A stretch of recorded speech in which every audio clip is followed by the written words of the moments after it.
పిలుపుకి నా మనసే ఓ అని పలికే నీ పిలుపుకి నా మనసే ఓ అని పలికే సంతోషమే గీతమై పాటను పాడే దాహమంటే ఏదో అది తెలియదాయలే దాహమంటే ఏదో అది తెలియదాయలే మోహమంటే ఏమో అది తెలియదాయలే కోరికలే నా మదిలో మాయ మాయలే నీ మహిమే అపరమ పారం నీ లీలే అపరమ పారం ఓ బాబా నా బాబా ఓ బాబా నా శివ బాబా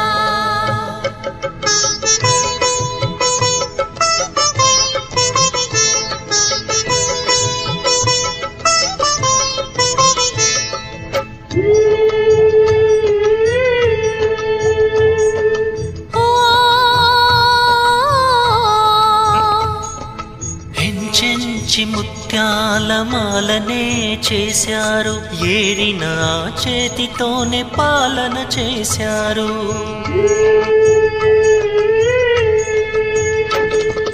ఎన్నెన్ని ముత్యాలలో మమ్ము చూసి లాలించి పాలించి ఒడి చేర్చినావు నిన్ను పొందుటే నా భాగ్యం ఓ శివ బాబా నిన్ను పొందుటే నా భాగ్యం ఓ శివ బాబా నిన్ను చేరుటే మా లక్ష్యము ఓ శివ బాబా నిన్ను చేరుటే మా లక్ష్యము ఓ శివ బాబా ఓ బాబా నా బాబా ఓ బాబా నా శివ బాబా ఓ బాబా నా బాబా ఓ బాబా నా శివ బాబా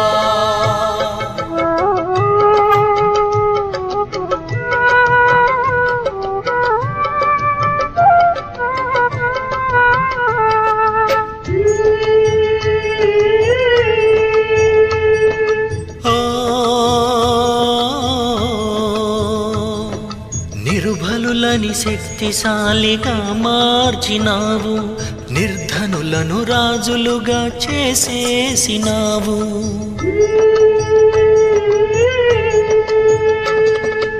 ఏమని కొనియాడను నీ మహిమను బాబా ఏమని కీర్తించను నీ మహిమను బాబా నీ రాకతో భాగ్యరేఖ మారేనులే నీ రాకతో భాగ్యరేఖ మారేనులే నీ శిక్షణతోనే జీవితమే మారే నీ శిక్షణతో జీవితమే మారే ఓ బాబా ఓ బాబా ఓ బాబా నా శివ బాబా ఓ బాబా నా బాబా ఓ బాబా నా శివ బాబా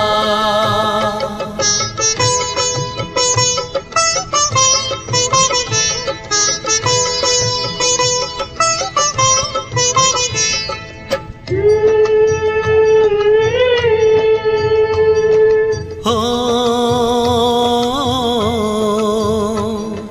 నీ తలపుల పయనములో బంధీనైనాను స్వర్ణిమ సౌందర్యాల సుఖమే పొందాను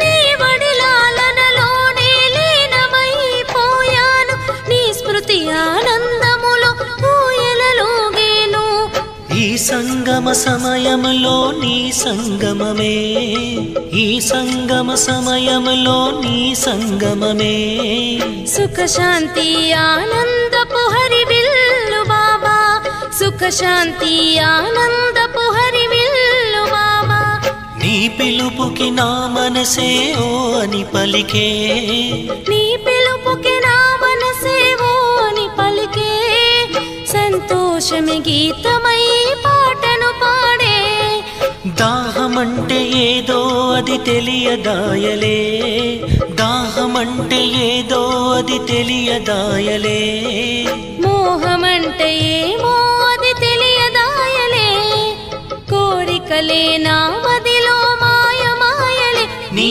महिमे अपरमपारं नीलीले अपरमपारं ओ बाबा ना बाबा ओ बाबा ना शिव बाबा।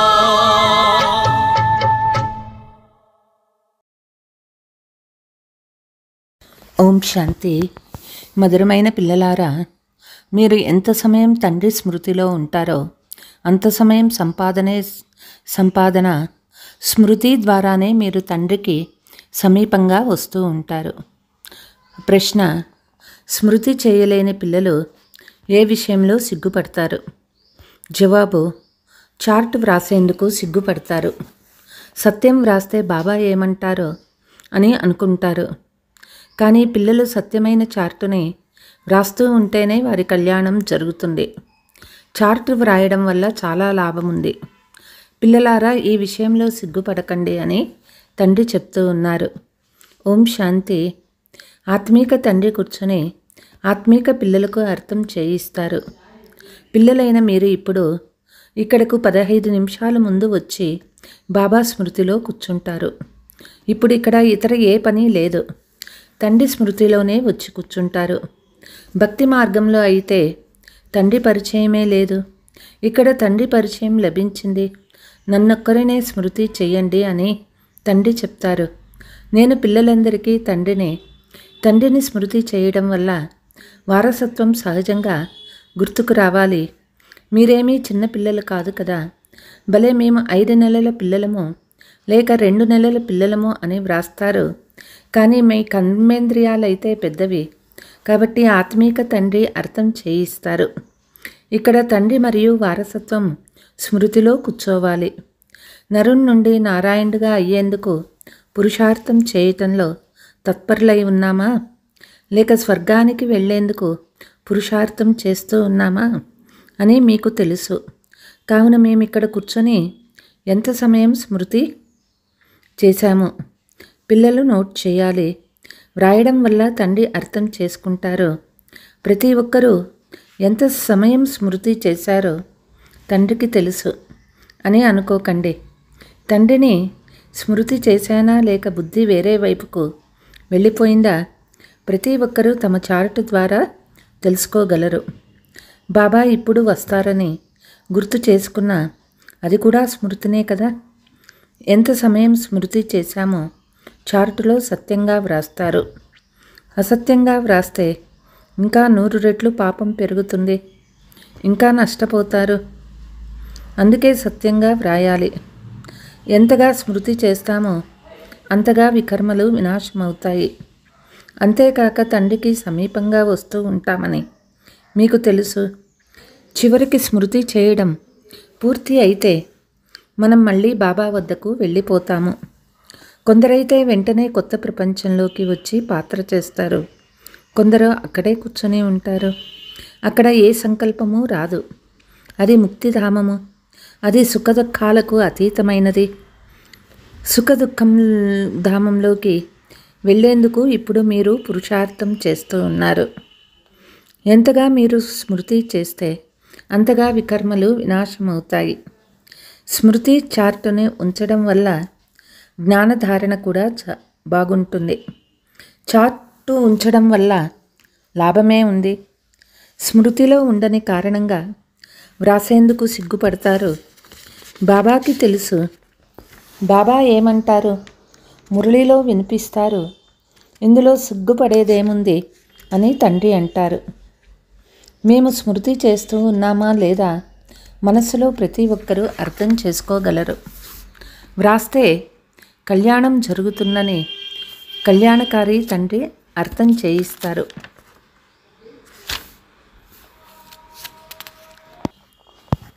బాబా వచ్చే వరకు ఎంత సమయం కూర్చొని ఉన్నారో ఆ సమయంలో స్మృతి చార్టు ఎంత ఉంది తేడా చూసుకోవాలి.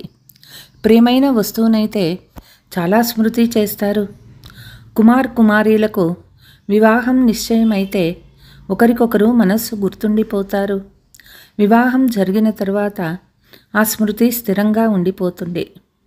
చూడకుండానే మాకు వివాహం నిశ్చయమైందని అనుకుంటారు. పిల్లలైన మీరిప్పుడు శివబాబా మాకు బేహద్దు తండ్రి అని తెలుసుకున్నారు. వారిని చూడలేరు, కానీ బుద్ధి ద్వారా అర్థం చేసుకోగలరు.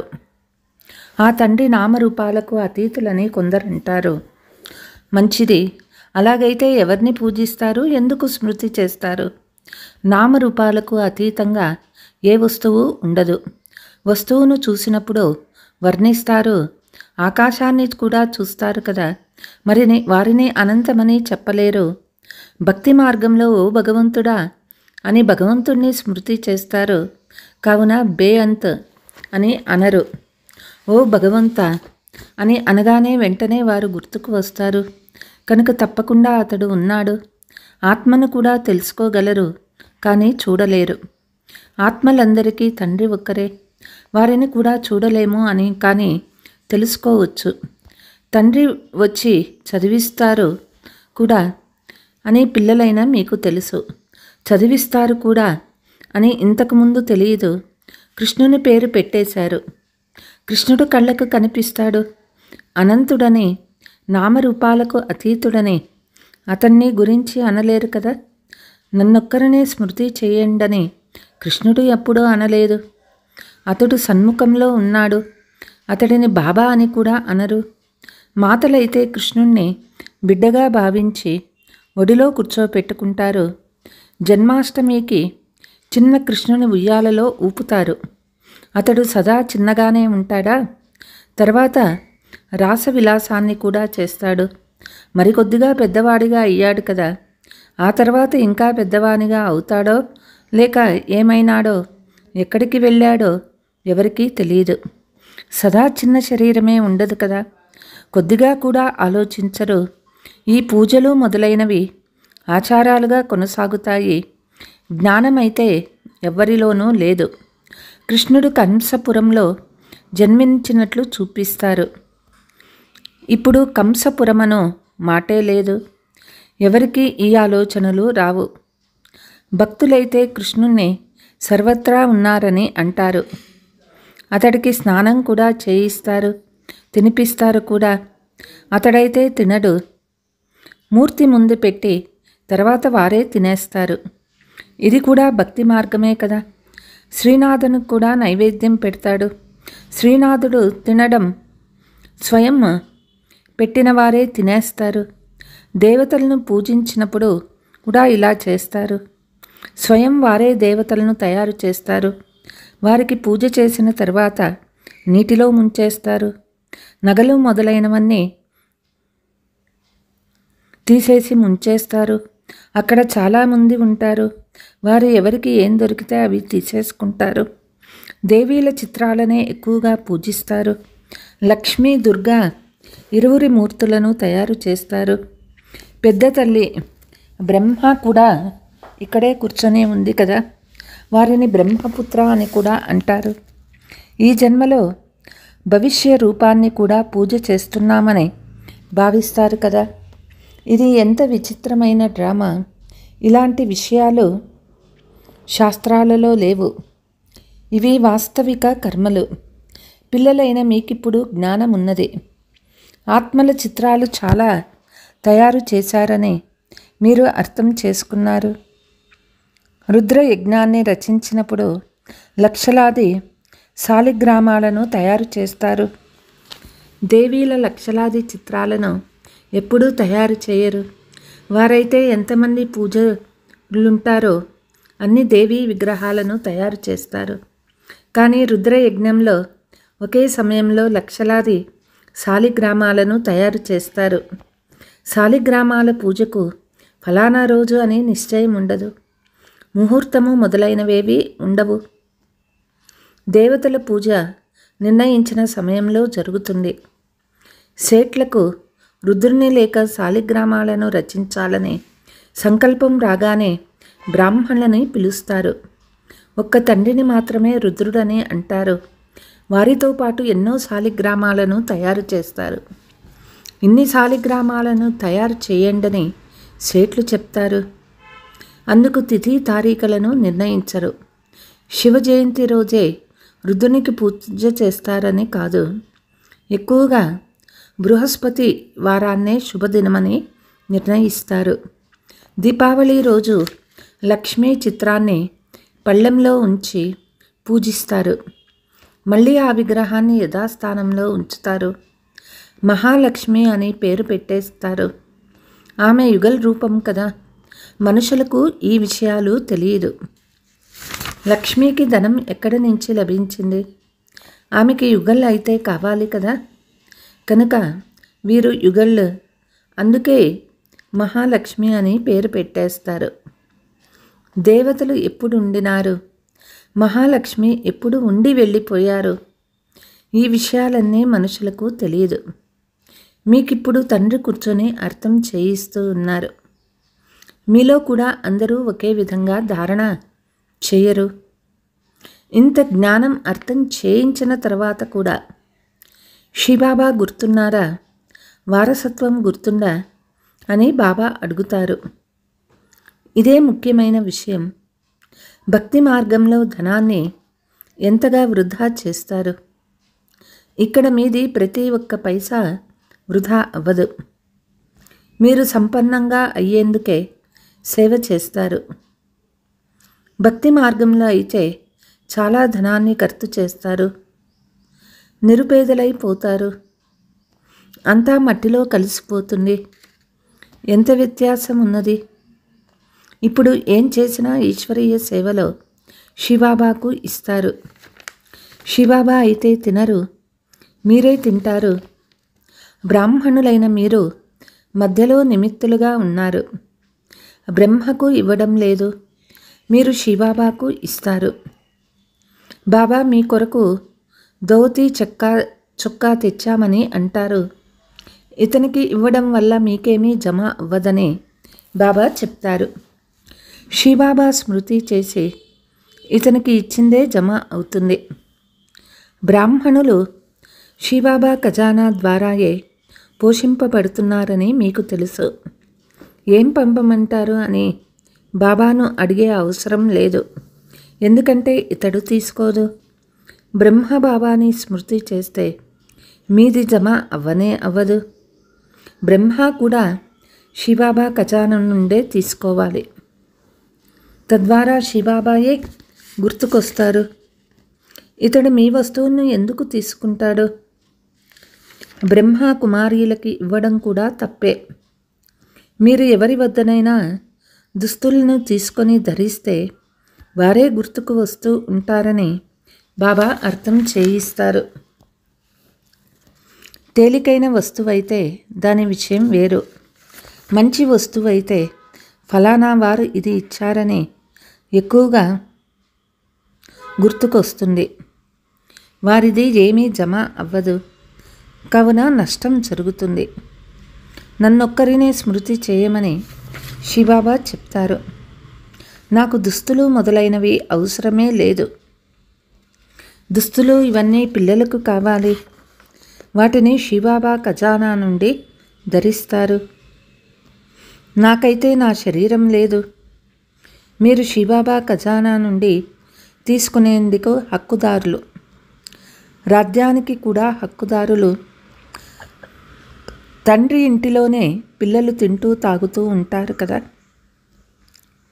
మీరు కూడా సర్వీస్ చేస్తూ సంపాదిస్తూ ఉన్నారు. ఎంత ఎక్కువగా సర్వీస్ చేస్తే అంత ఎక్కువ సంపాదన జరుగుతుంది.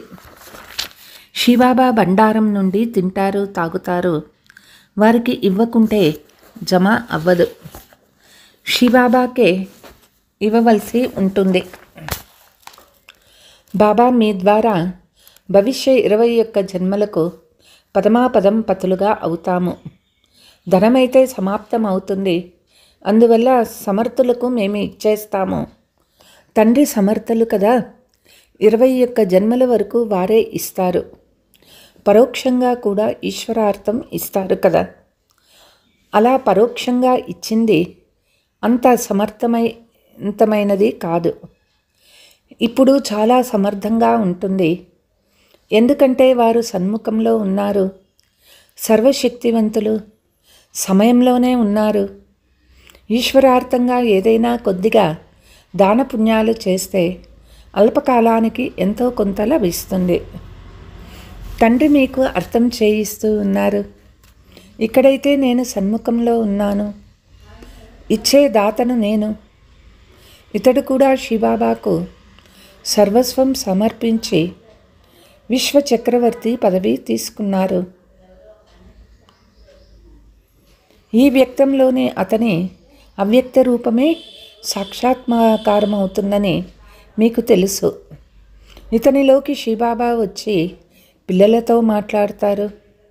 మనమే మానవుల నుండి తీసుకోవాలని ఎప్పుడూ అనుకోరాదు. శివబాబా బండారానికి పంపించండి అని చెప్పండి. ఇతనికి ఇస్తే ఏమీ లాభం ఉండదు, ఇంకా నష్టపోతారని చెప్పండి. పేదవారు 3-4 రూపాయల విలువ గల ఏదైనా వస్తువు ఇచ్చినా శివబాబా బండారంలో వేస్తే పదమంత జమ అవుతుంది. స్వయానికి నష్టం కలిగించుకోవద్దని వారికి చెప్పండి. దేవీలకి మాత్రమే ఎక్కువగా పూజలు చేస్తారు.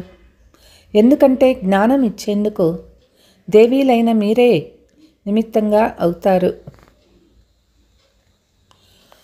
అన్నయ్యలు కూడా అర్థం చేయిస్తారు, కానీ తరచుగా మాతలే బ్రహ్మణీలు అయ్యి దారి తెలుపుతారు. అందువల్లనే దేవీల కీర్తి ఎక్కువగా ఉంది. ఎక్కువగా దేవీల పూజలు జరుగుతాయి. అర్ధకల్పం మీరు పూజ్యులుగా ఉండేవారని కూడా మీకు తెలుసు. మొదట సంపూర్ణ పూజ్యులుగా, తర్వాత సెమీ పూజ్యులుగా అవుతారు. ఎందుకంటే 2 కళలు తగ్గిపోతాయి. రాముని వంశం త్రేతాలో ఉంటుందని అంటారు. వారైతే లక్షల సంవత్సరాలని చెప్తారు. అందుకు ఏ లెక్కాచారము ఉండదు. భక్తి మార్గంలోని వారి బుద్ధికి మీ బుద్ధికి రాత్రికి పగలు ఉన్నంత వ్యత్యాసం ఉంటుంది. మీది ఈశ్వరీయ బుద్ధి, వారిది రావణ బుద్ధి. ఈ చక్రమంతా 5000 సంవత్సరాలది. అది తిరుగుతూ ఉంటుందని మీ బుద్ధిలో ఉంది. రాత్రిలో ఉన్నవారు లక్షల సంవత్సరాలని అంటారు. పగల్లో ఉన్నవారు 5000 సంవత్సరాలని చెప్తారు. అర్ధకల్పం భక్తి మార్గంలో మీరు అసత్యమైన విషయాలనే విన్నారు. సత్యయుగంలో ఇలాంటి విషయాలే ఉండవు. అక్కడైతే వారసత్వం లభిస్తుంది. మీకిప్పుడు ప్రత్యక్షంగా మతం లభిస్తుంది. శ్రీమద్ భగవద్గీత ఉంది కదా, మరే శాస్త్రాలకు శ్రీమత్ అనే పేరు లేదు. ప్రతి 5000 సంవత్సరాల తర్వాత పురుషోత్తమ సంగమయుగము గీతాయుగం వస్తుంది. లక్షల సంవత్సరాలు ఉండేందుకు వీలు లేదు. ఎప్పుడైనా ఎవరైనా వస్తే వారిని సంగమయుగం వద్దనే తీసుకువెళ్ళండి. బేహద్దు తండ్రి రచయిత అంటే తమ పరిచయాన్ని, రచన యొక్క పరిచయం అంతా ఇచ్చారని చెప్పండి. అచ్చా, తండ్రిని స్మృతి చేయండి. మరేమీ ధారణ చేయలేకపోతే స్వయాన్ని ఆత్మగా భావించి తండ్రిని స్మృతి చేయండి అని చెప్తారు. పవిత్రంగా అయితే అవ్వాల్సిందే. తండ్రి ద్వారా వారసత్వాన్ని తీసుకుంటారు కావున దైవీ గుణాలను కూడా ధారణ చేయాలి. अच्छा, मीठे मीठे सिकीलते बच्चों प्रति माता पिता बाप दादा का याद प्यार और गुड मॉर्निंग. रूहानी बाप की रूहानी बच्चों को नमस्ते. हम रूहानी बच्चों की रूहानी माता पिता बाप दादा को याद प्यार गुड मॉर्निंग नमस्ते नमस्ते. ధారణ 21 జన్మల వరకు పదమాపదం సంపాదన జమ చేసుకునేందుకు ఈశ్వరీయ సేవలో సర్వస్వము సఫలం చేయండి. నిమిత్త మాత్రులై శివబాబా పేరుపై సేవ చేయండి. స్మృతిలో ఎంత సమయం కూర్చుంటారో అంత సమయం బుద్ధి ఎక్కడికెక్కడికి వెళ్తుందో చెకింగ్ చేసుకోవాలి. తమ సత్యమైన లెక్కాచారాన్ని సత్యంగా వ్రాయాలి. నరుణ్ నుండి నారాయణుడిగా అయ్యేందుకు తండ్రి మరియు వారసత్వాన్ని స్మృతి చేయాలి.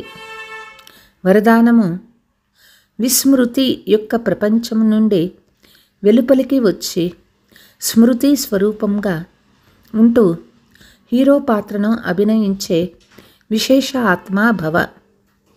సంగమ యుగము స్మృతి యొక్క యుగము, కలియుగము విస్మృతి యొక్క యుగము. మీ అందరూ విస్మృతి యొక్క ప్రపంచం నుండి బయటకి వచ్చేశారు. ఎవరైతే స్మృతి స్వరూపులుగా ఉంటారో వారే హీరో పాత్రను అభినయించే విశేషమైన ఆత్మలు. ఈ సమయంలో మీరు డబల్ హీరోలు. ఒకటేమో వజ్ర సమానం విలువైన వారిగా అయ్యారు, రెండవది హీరో పాత్ర చేస్తూ ఉన్నారు. కాబట్టి సదా వాహ్ నా భాగ్యము అనే పాట మనస్సులో మోగుతూ ఉండాలి. ఎలాగైతే దేహం యొక్క కర్తవ్యం గుర్తుంటుందో అలా నేను శ్రేష్టమైన ఆత్మను అనే ఈ అవినాశి కర్తవ్యం గుర్తుంటే అప్పుడు విశేష ఆత్మలని అంటారు. స్లోగన్: ధైర్యంగా మొదటి అడుగు ముందుకు వేస్తే తండ్రి నుండి సంపూర్ణ సహాయం లభిస్తుంది. ఓం శాంతి.